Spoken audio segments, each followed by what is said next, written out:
Ikaze kuri Electropower Academy mu isi ya siyansi. Inkuba. Bamwe bati uragakubitwe n'inkuba, abandi batukiza inkuba arayirata. Ariko se koko waba warigeze kubitwa n'inkuba ukarokoka? Niba ari byo Imana ishimwe.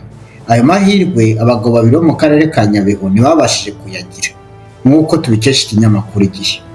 Uyu munsi mu isi ya siyansi hano kuri Electropower Academy tuzinduwe no kubabwira icyihishe inyuma y'inkuba ndetse n'icyo wakora kugira ngo yirinde. Waba se wari ubizi ko uramutse uri mu modoka inkuba igakubita ntacyo waba? Ujya umenya se ko kujya kugama munsi y'igiti ngo nuko wumvisha inkuba ikubise ari nko guhungira ubwayi mu kigunda? Turi kuwa mbere tariki 30 Werurwe umwaka ni 2020 mu kagari ka Basumba umurenge wa Bigogo ho mu karere ka Nyabihu. Aha hasanzwe imirambo ibiri y'abagabo bapfuye kuwa gatandatu w'icyumweru gishize, bakubiswe n'inkuba. Ubwo babazaga wabibonye yaragize ati, aba bagabo bari basanzwe baza kubaza ibiti hano bavuye Kabatwa. Kuwa gatandatu baje kubaza nk'ibisanzwe ariko ntibataha. Ejo nibwo abagore babo baje kubashakisha, nuko dusanga imirambo yabo mu kiraro iruhande rw'aho bakoreraga. Abavandimwe Electropower Academy ibifurije iruhuko ridashira. Uwatangaga ubuhamya arongera ati, turakeka ko bakubiswe n'inkuba ubwo imvura yagwaga kuri uyu wa gatandatu. Ayaya, ariko se inkuba ni iki? Bana natwe mu isi ya siyansi usobanukirwe byinshi kuri yo. Mu ncamake ariko tuza kurambura mu mpera z'iki kiganiro, inkuba ni uruhurirane rw'ingufu zihurira mu kirere, maze ikubitana ryazo rigatanga izindi ngufu zo mu bwoko bw'amashanyarazi. Inkuba twigaragariza binyuze mu mirabyo tubona ndetse n'urusaku rwinshi twumva. Ibi nibyo bikomeretsa cyangwa bikica uwo bihuye uwo ari we wese. Ariko se ni ibiki biba iyo inkuba ikubise? Mu gitabo British System Science, imirabyo ikomoka ku nkuba ifite ubushyuhe burenga degre Celsius 30,000. Umuriro utewe n'inkuba ugera kuri ampere 5,000. Aha twabibutsa ko umuriro ugera kuri ampere 1 ubwawo wica. Iyo inkuba ikubise, mu yandi magambo, ifashwe n'amashanyarazi akomotse ku nkuba, umutima uragagara, uruhu rw'umubiri rukangirika, systeme nerve igahagarara, ubundi umuntu agahita apfa. Ikibi cy'inkuba ni uko niba ikubitiye muri metero 5 ugereranije n'aho wari uri, nabwo izi ngaruka zishobora kukugeraho bitewe n'icyo bita step voltage cyangwa induction.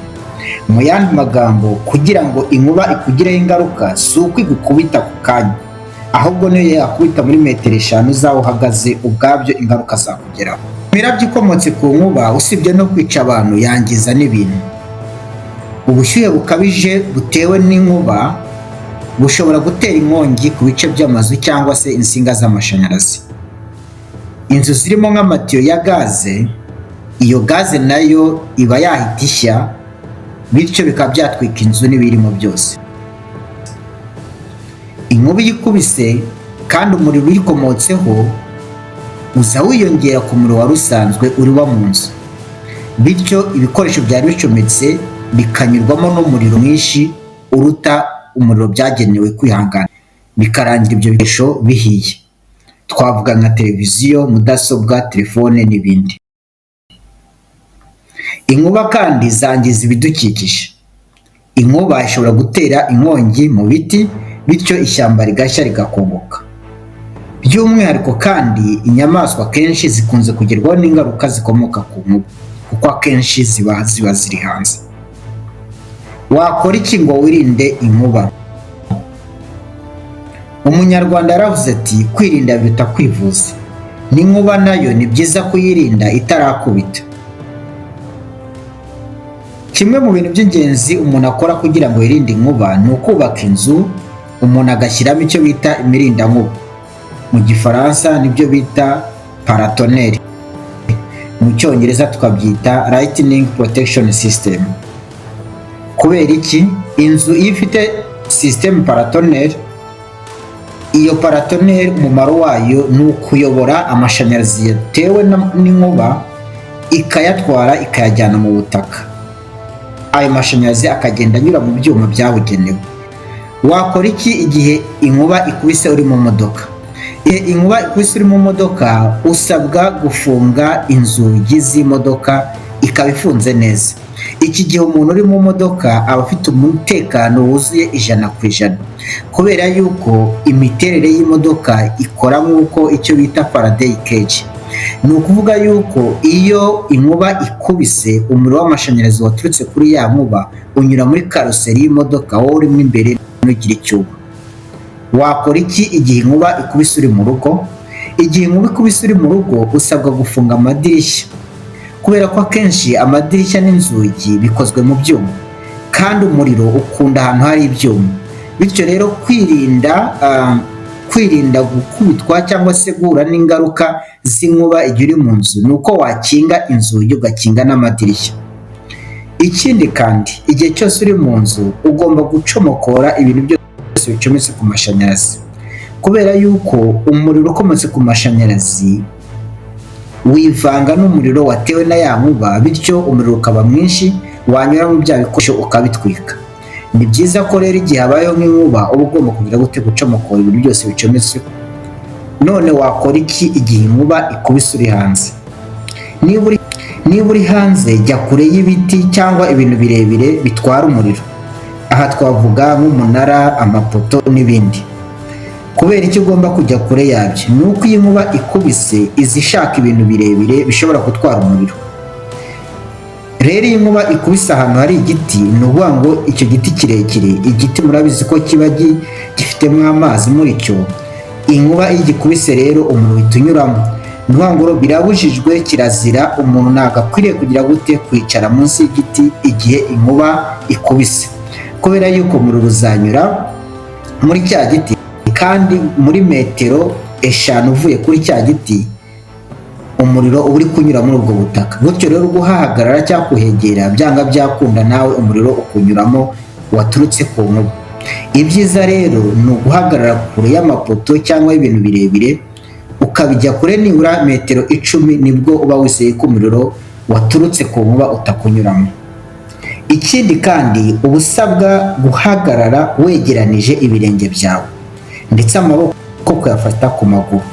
Ibi bikora kugira ngo wirinde kuba wafatwa n'umuriro wanyuze mu butaka igihe uri gutambuka, kuko uko utambutse niko voltage iri hagati y'ibirenge byawe iba nini, bityo umuriro ukaba wakunyuramo. Ubwo rero bisabwa yuko uhagarara ibirenge byawe bigize gute bifatanye. Nk'uko rero nabibasezeranije mu gusoza inkuru yacu, reka mbabwire gato icyo siyansi ivuga ku nkuba. Inkuba ni urusaku ndetse n'imirabyo dukunze kubona mu kirere akenshi igihe imvura iba irimo kugwa cyangwa igiye kugwa. Uru rusaku n'imirabyo biba bitewe n'amashanyarazi karemano, natural electricity. None aya mashanyarazi aba avuye he? Bateri cyangwa generator ubwo yaba ari iyihe? Ese ubwo insinga zo zaba zivuye he? Igisubizo ni hano kuri Electro Academy mu isi ya siyansi. Tugiye kukubwira ukuntu ubu butaka dutuyeho, iki kirere tubona hejuru yacu ndetse n'ibicu bikora nka generator ndetse n'insinga z'amashanyarazi. Twabyize mu ishuri, buri kintu cyose kigizwe n'akantu gato cyane udashobora kuba wamanyaguramo utundi duce duto duto ngo bibe bigishoboka. Mu ndimi z'amahanga ako kantu kagize matière cyangwa ikintu icyo ari cyo cyose ariko kadashobora gukatwamo utundi duce ni atome. Wowe twumva aka kanya umubiri wawe ukozwe muri atome. Inkweto wambaye ni atome, ibyo urya ni atome, imyenda wambaye nayo ni atome. Mbese uku tukubona ugenda uri atome zigenda. Wakwibaza utari ko se ibi tubwira bihuriye he n'aya mashanyarazi watubwiraga cyangwa ya nkuba? Ndacyakomeza, kurikira akantu ku kandi.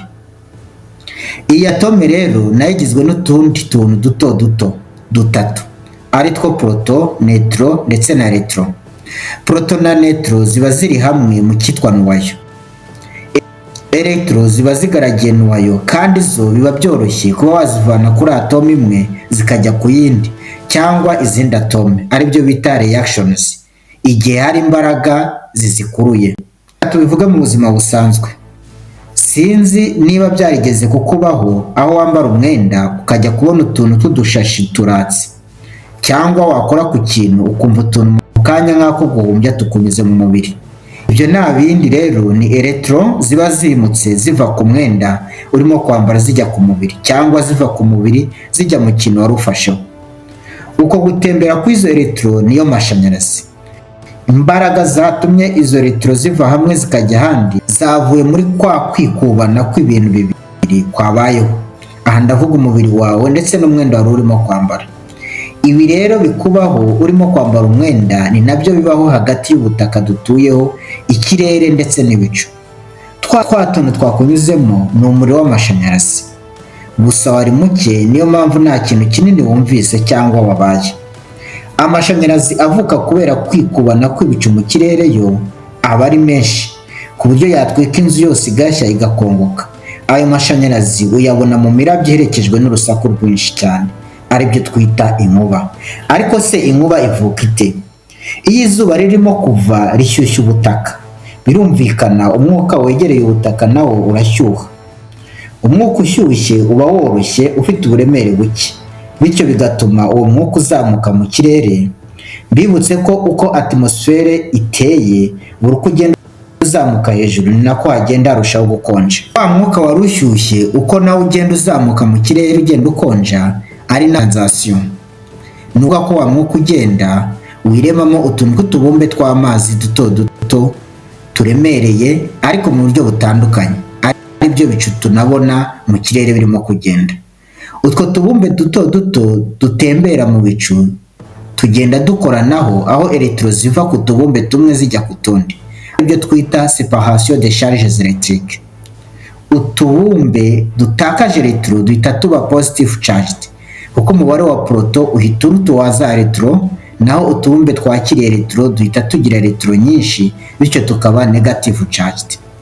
Iri tandukana ry'amasharge electrique mu bicu rirema icyo twagereranya na bateri izi dusanzwe tubona.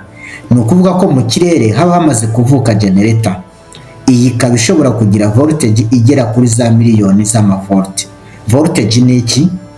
Ni imbaraga zituma electron ziva hamwe zikajya ahandi. Mbese umuriro unyura cyangwa ugatembera mu nsinga kubera voltage. Electron ni nk'amazi aba ari kuri pressure, iyo ufunguye ya robine amazi ahita ameneka. Mu mashanyarazi naho electron ziri ku rusinga, iyo kuri urwo rusinga ushyizeho voltage source ariko kandi na circuit ikaba ifunze, za electron zihita zitembera, aribyo twita umuriro w'amashanyarazi cyangwa se courant électrique mu gifaransa, mu cyongereza electric current. Kimwe mu bintu bituma electron zitakwimuka ngo zive kuri twa tubumbe duto duto ngo zijye ku tundi ni umwuka uba uri hagati yatwo. Mbese umwuka ni insulator cyangwa se isola electrique. Gusa hari igihe umwuka ucika intege, bityo za electron zikava ahantu hamwe zikajya ahandi, aribyo twita electric discharge. Ibi bibera mu bicu usibye ko twe tutabibona. Muri kwa gutembera mu bicu, positive charges ziba zizamuka hejuru naho negative charges zimanuka zigana hasi mu bicu.